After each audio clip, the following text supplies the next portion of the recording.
আসসালামু আলাইকুম, শুভ বিকেল। আজকে আমরা ভিডিও করতে এসে ঝড়ের কবলে পড়ে গিয়েছি। তো আমরা আলোচনা করবো আজকে পার্চিং সম্পর্কে। তো পার্চিং কি? পার্চিং হলো ধান ক্ষেতের পোকা দমনের এক অসাধারণ, কার্যকর, অর্থ সাশ্রয়ী এবং পরিবেশ বান্ধব উপায় হলো পার্চিং।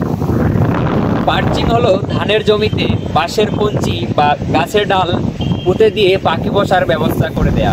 পার্চিংয়ের সুবিধা হলো ডালে পাখি বসে ক্ষতিকর পোকা যেমন মাজরা পোকা, পাতা মোড়ানো পোকা, কান্দি পোকা, ঘাস ফড়িং ইত্যাদি ক্ষতিকর পোকা খেয়ে ফেলে, ফলে কৃষকের কীটনাশক খরচ কমে যায়।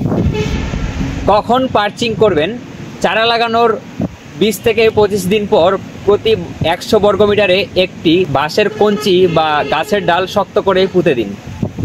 আসুন আমরা পার্চিং পদ্ধতি অনুসরণ করি এবং ক্ষতিকর কীটনাশকের ব্যবহার কমিয়ে আনি।